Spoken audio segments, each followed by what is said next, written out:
में तो मैं रोज़ थ्योरम और मीन वैल्यू थ्योरम करा चुका हूँ, लेकिन कल जैसे मैंने बी वालों से भी कहा कि आप भी ये जो मैं डाल रहा हूँ ए को नहीं कराया था तो ए के लिए कर रहा हूँ, लेकिन कुछ आखिर में मीन वैल्यू थ्योरम के कुछ चीज़ें रह गई थी जो बी को नहीं कराई थी, तो वो आज इंशाल्लाह हो जाएंगी। तो रोज़ theorem,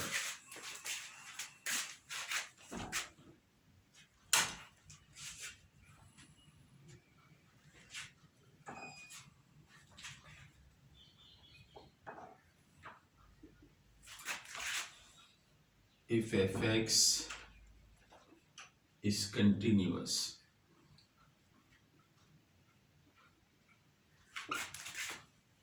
on the closed interval AB and differentiable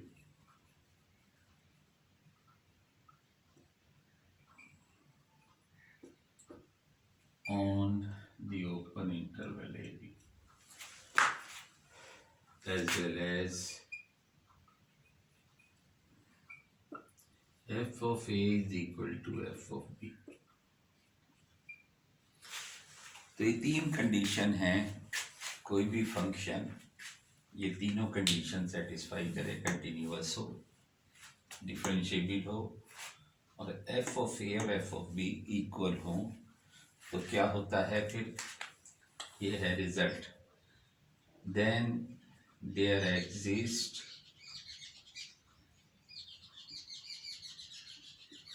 at least one number C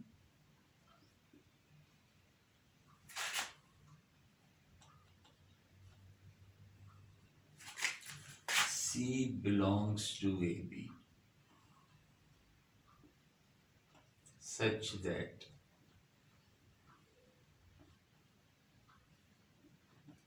f dash C is equal to 0।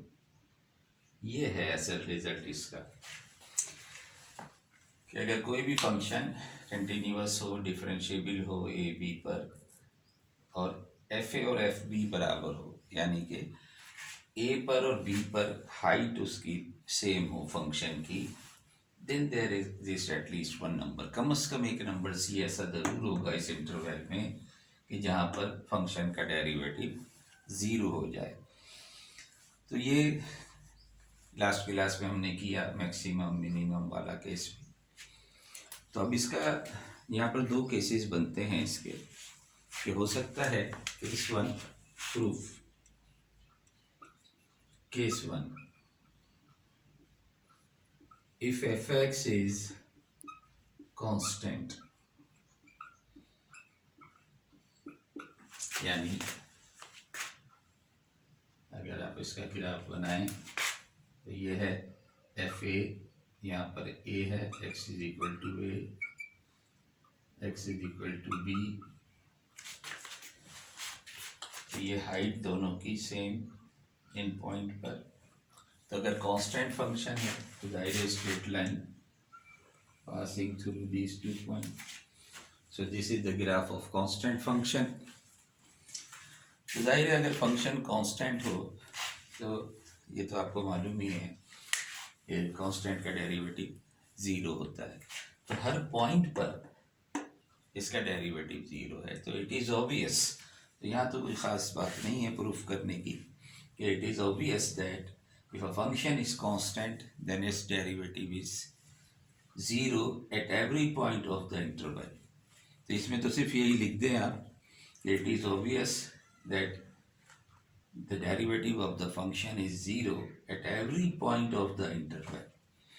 लेकिन दूसरी बात आती है कि if it is not constant, case two,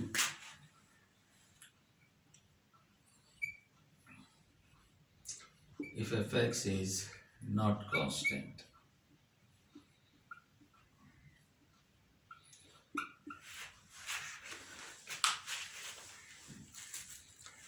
तो अब अगर ये कांस्टेंट नहीं है, लेकिन शर्त यह है कि कंटिन्यूअस हो इस इंटरवल पर और डिफरेंशिएबल हो, तो आपको याद होगा कि 3 पॉइंट हमने लिखवाए थे जहाँ function can never be differentiable. एक तो वही है पॉइंट ऑफ डिसकंटिन्यूटी, तो कंडीशन इन्होंने लगा दी कि फंक्शन कंटिन्यूअस है इस इंटरवल में, तो तो डिसकंटिन्यूटी का तो पॉइंट है ही नहीं इस इंटरवल में। दूसरा, कॉर्नर ना बना रहा हो, क्योंकि कॉर्नर पे फंक्शन डिफरेंशिएबल नहीं होता। तीसरा जाहिर है कि वो था कि जहाँ पर कोई भी ऐसा पॉइंट जहाँ पर tangent become parallel to X axis, ऐसा कोई पॉइंट नहीं होना चाहिए। तो अगर हम इसका ग्राफ बनाएं तो किसी भी किस्म का आप ये ग्राफ बना लें, शर्त ये है कि वो ग्राफ इन दोनों पॉइंट से गुजरेगा, क्योंकि यहाँ पर हाइट जो है वो सेम है। तो F of A is equal to F of B. तो अब फंक्शन ये भी हो सकता है कि ऐसे चले, यहाँ पर आके टर्न किया, फिर आया, नीचे आया और ये टर्न किया। तो जाहिर है कि ये ऐसा ग्राफ है कि जहाँ पर फंक्शन जो है वो इन पॉइंट से गुजर रहा है, जो पॉइंट हमने करे थे इन पॉइंट से गुजर रहा है, कंटिन्यूअस भी है, डिफरेंशिएबल भी है।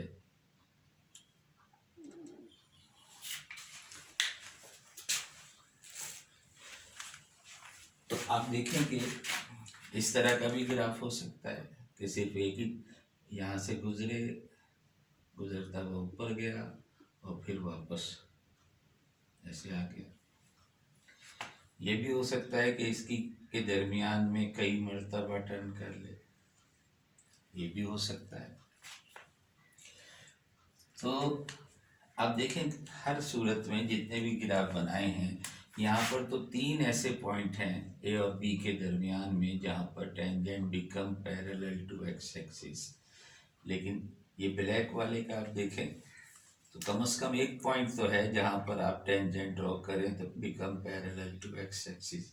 इसी तरह से ये जो है इसका भी एक पॉइंट तो कम से कम मौजूद है कि जहाँ पर ये, क्योंकि उसे वापस ऊपर जा रहा है, वापस आने के लिए टर्न करना पड़ेगा और इससे गुजरना है तो उसे टर्न करना पड़ेगा। अब वो टर्निंग एक दफ़ा हो या दो, इसी के दरमियान में कई टर्निंग आ जाए, तो एक से ज़्यादा पॉइंट भी हो सकते हैं। इसीलिए एटलीस्ट वन के वापस इस पॉइंट से गुजरने के लिए ये नीचे जा रहा है तो इसे वापस आना पड़ेगा, क्योंकि इस पॉइंट से गुजरना है तो इसे वापस घूम के आना पड़ेगा, तो वो पॉइंट आ जाएगा यहाँ भी। तो आप देखेंगे कुछ मैक्सिमम पॉइंट है, कुछ मिनिमम पॉइंट है। तो मैक्सिमम भी हो सकता है और मिनिमम भी हो सकता है पॉइंट, टर्निंग पॉइंट जहाँ पर डेरिवेटिव इज इक्वल टू 0 होता है। एक लास्ट क्लास में हमने एक्सट्रीम पॉइंट जब निकाले तो उसमें हम पढ़ चुके हैं। तो जाहिर है कि इसके प्रूफ में यही आएगा कि ये कंडीशन पूरा कर रहा है, if F x is not constant then there must exist at least one point where either function has the maximum value or may have a minimum value. At least one तो होगी दोनों में से कोई एक। तो यहाँ आप प्रूफ में इसके सेकंड के प्रूफ में यही लिखेंगे कि there must exist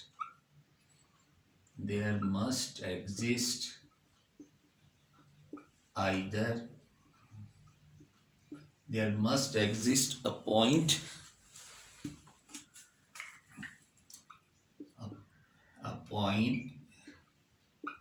let C belongs to AB where function is either maximum और मिनिमम। तो ये दो किस्म के सवाल बन जाते हैं इसमें कि या तो मैक्सिमम होगा या मिनिमम होगा। तो हम लेट कर लेते हैं मैक्सिमम का, मिनिमम का फिर इसी तरह ट्राई करना आप। Let F of C is equal to capital M. अब आप जानते हैं कि कैपिटल एम जो है वो हाईएस्ट वैल्यू होती है, लीस्ट अपर बाउंड जिसे हमने कहा था शुरू में। अब अगर ये कैपिटल एम के इक्वल है तो जाहिर है कि अब आप कैपिटल एम से आगे जाओ, प्लस एच करो या माइनस एच करो, दोनों सूरतों में क्योंकि कैपिटल एम जो है वो हाईएस्ट है, इसलिए either F C minus H, ये भी लेस देन और इक्वल टू एम होगा, और एफ सी प्लस एच भी लेस देन और इक्वल टू एम होगा। क्योंकि m इज द हाईएस्ट, तो चाहे c से पहले चाहे c के बाद इक्वल हो सकता है, अदरवाइज लेस देन होगा। ग्रेटर वाला नहीं हो सकता क्योंकि ये हाईएस्ट है। अब एफ एम को आपने c के बराबर एफ सी के बराबर लिया है, तो यहाँ पर रिप्लेस कर दें। This implies F C minus H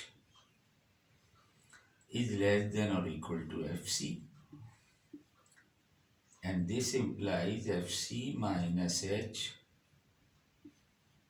minus F of C is less than or equal to 0। और अब आप देखें कि ये हम डेरिवेटिव की डेफिनेशन बनाने जा रहे हैं।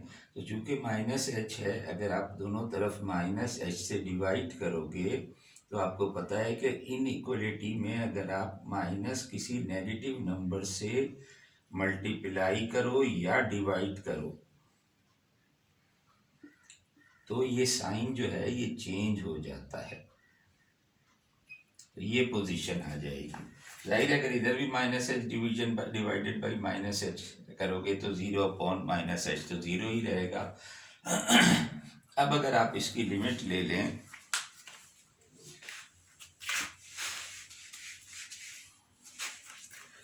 taking limit, this implies the limit h tends to 0, fc minus h minus f of c divided by minus h is less than or equal to 0।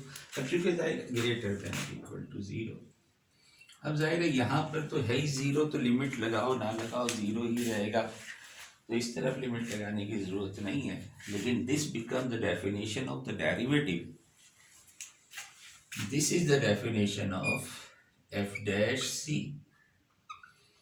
तो यहां से आपके पास एक रिलेशन आ गई, let me call this relation 1, कि this is the definition of f dash c, तो f dash c greater than और इक्वल टू 0। अब यही काम आप इधर करें। This implies f of c plus h is less than or equal to f of c, and this implies f of c plus h minus f of c is less than or equal to 0। अब यहाँ plus h है तो आप divide करेंगे, divide both side by c, h से divide कर दें दोनों तरफ, तो जाहिर है इस तरफ अगर आप लिखोगे तो उसकी भी 0 अपॉन h लिख भी दोगे तो 0 ही रहेगा। And now taking limit, so this implies limit h tends to 0, f of c plus h minus f of c divided by h is less than or equal to 0। So this is another definition of the derivative. So you can say this is from right hand side, that is from left hand side. So this is another definition of the derivative. So this implies यहाँ से आपको मिला f dash c is less than or equal to 0. So let me call 2. तो अब जब इन दोनों को compare करोगे, comparing number 1 and number 2,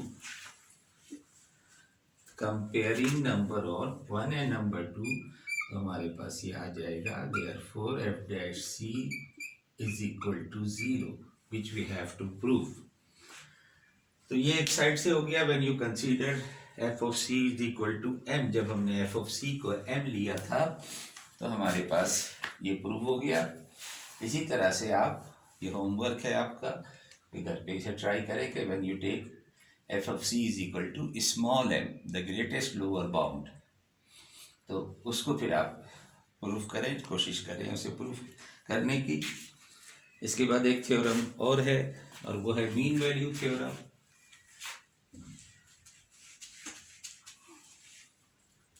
the mean value theorem.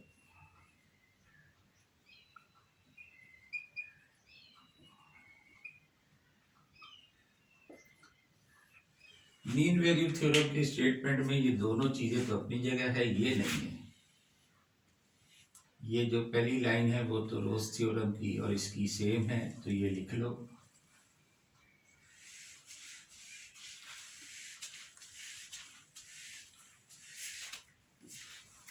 If f(x) is continuous on closed interval ab and differentiable on the open interval ab, third condition इसमें नहीं है। Then there exist, देखें देयर एग्जिस्ट का ये symbol है। Then there exist भी at least one number सी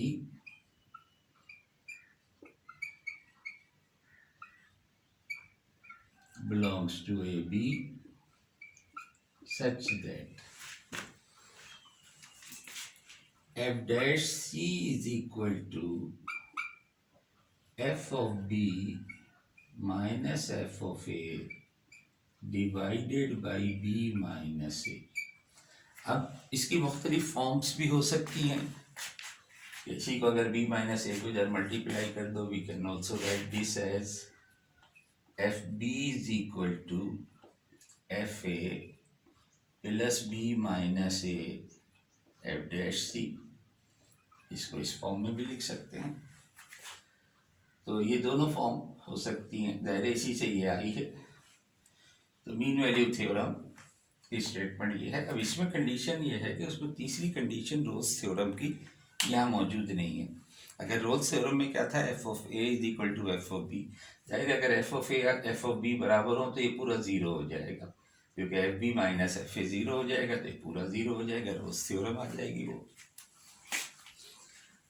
अब mean value theorem को प्रूफ करने के लिए हम इसका तरीकाकार ये है कि हम अपनी तरफ से कोई ऐसा फंक्शन डिफाइन करते हैं जो तीसरी कंडीशन जो रोल्स थ्योरम की है वो सेटिस्फाई करे। तो इसके प्रूफ हम इसका करेंगे कि प्रूफ में let us define a function gx जिसमें आप fx को शामिल करें और एक सिंपल सा फंक्शन ax ले लो। You define a function gx is equal to fx plus ax, capital ax। अब ये कैपिटल A क्या है, इसके लिए लिख ले कि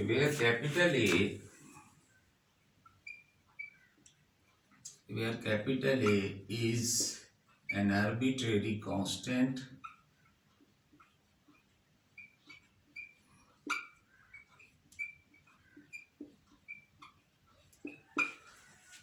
whose values has to be determined।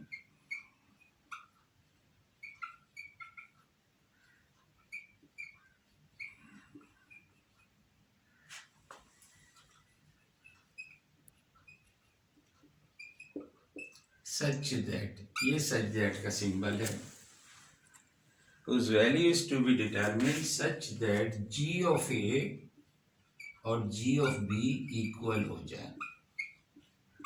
Let me call equation number 2। हम ऐसी वैल्यू a की लेंगे कि जहाँ पर g of a and g of b, यानी कैपिटल A की ऐसी वैल्यू हम लेंगे जिसमें g of a और g of b इक्वल हो जाए। तो अब यहाँ से जो डेफिनेशन है gx की, वहाँ से आप x की जगह पे a रख दोगे तो ga आ जाएगा, x की जगह b रख दोगे तो gb आ जाएगा। तो ga की वैल्यू आ जाएगी आपके पास f of a plus capital A small a, और g ऑफ b की वैल्यू आ जाएगी f of b plus capital A into b। तो आपने 1 में x की जगह a रख के यहाँ पुट कर दिया, और यहाँ से अब आप कैपिटल A की वैल्यू निकाल लो। तो इसको उधर ले जाओ या उसको इधर ले आओ। तो a minus a b, f b उधर ही रहने दो, एफ ए को उधर ले जाओ, तो ए कॉमन ले लेंगे आप,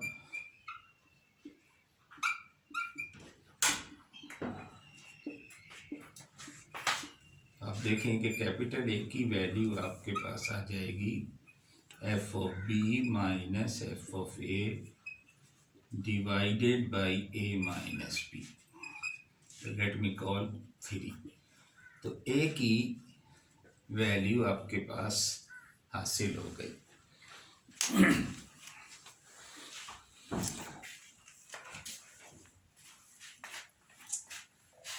अच्छा, अब आप देखें कि जी एक्स क्या है। आपने जी एक्स डिफाइन किया है f x plus a x. जाहिर है a x a is a constant number, तो एक्स जो है ए पॉलिनोमियल ऑफ डिग्री 1। तो पॉलिनोमियल जो है वो हर जगह पर कंटिन्यूअस भी होता है, it is continuous at everywhere as well as differentiable भी है। तो आप कह सकते हैं कि G x is a combination, वैसे तो लीनियर है लेकिन लीनियर का लफ्ज मैं यूज नहीं कर रहा, लेकिन g x is a combination of two continuous and differentiable function.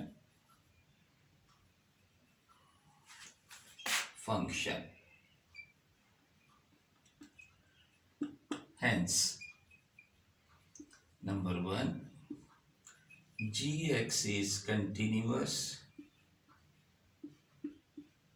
on AB, capital is square close interval AB.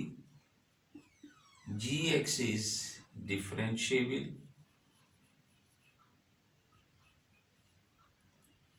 on AB as well as GA is equal to GB. तीसरा point भी आ गया, GA is equal to GB, यानी that is Gx satisfy all conditions of Rolle's theorem.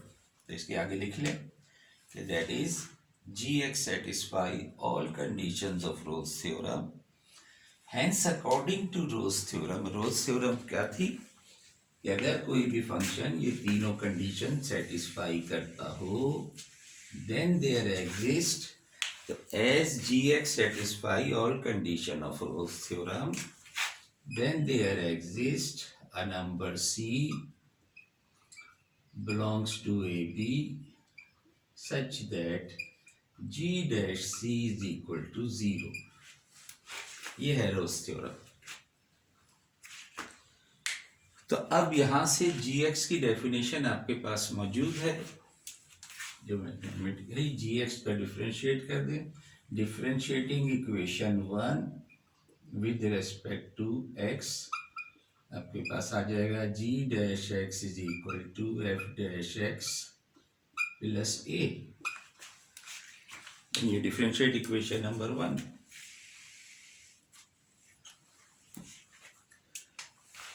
And this implies G dash C is equal to f dash C plus a, and which is equal to 0 according to Rolle's theorem, क्योंकि G dash C 0 है। तो एक equation आपके पास a की, capital A की एक value यहाँ से हासिल हो जाएगी, लेट मी कॉल इक्वेशन 4।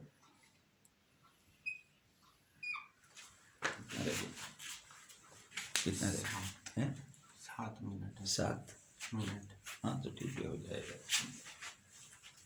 ठीक है भाई, अब आप देखिए कि एक आपके पास इक्वेशन ये है कैपिटल ए की वैल्यू, एक ए वैल्यू इक्वेशन 3 में है कैपिटल ए, इन दोनों को इक्वेट कर दो। तो equating equation number 3 and 4, equating equation number 3 and 4, यहाँ आपके पास है माइनस एफ डैश सी और यहाँ आपके पास है F B minus F A. यहाँ भी अगर आप माइनस कॉमन ले लोगे और इसे b माइनस ए बना लोगे तो ये माइनस माइनस कैंसिल हो जाएगा और ये अब आपके पास प्रूफ हो गई थ्योरम, हैंस प्रूफ्ड। लेकिन यहाँ मैंने आपसे कहा ये यहाँ तक मैंने b को करा दिया था, यहाँ से आगे अब इसका थोड़ी सी चेंजिंग है कि ये एक्स्ट्रा है b से, तो लिहाजा b वाले भी यहाँ से कंटिन्यू हो जाएंगे। If we put here, if we consider b is equal to a plus h, put b is equal to a plus h, तो अगर हम b को a plus h ले लें यानी a और b का जो डिफरेंस है, यानी इसका मतलब क्या है कि b माइनस a जो है वो this is just a very small number h। तो अगर हम b को a प्लस h ले लें तो c चूंकि ये a है, ये b है, c कहीं यहाँ पर मौजूद है, तो then c will be equal to a plus theta h, where theta is in between 0 and 1। तो अगर हम ये रिप्लेस कर दें मीन वैल्यू थ्योरम में से, तो ये वाली फॉर्म में अगर आप रख लो तो f ऑफ b की जगह a प्लस h रख लो, एफ ए अपनी जगह पर है, प्लस b माइनस a की जगह पे h आ जाएगा, and F dash a plus c की जगह पर a plus theta h, where theta is in between 0 and 1। तो ये जो फॉर्म है ये कहलाती है लैग्रांज मीन वैल्यू थ्योरम। तो ये एक्स्ट्रा चीज है और इससे अभी हम आगे एक सवाल भी करेंगे कि this is called Lagrange mean value theorem. ये जो फॉर्म है मीन वैल्यू थ्योरम की, when you replace by this, तो थीटा इज कॉल्ड पैरामीटर, तो this form is called Lagrange mean value theorem. ठीक है, तो अब इसके बाद इसके सवाल देखते हैं।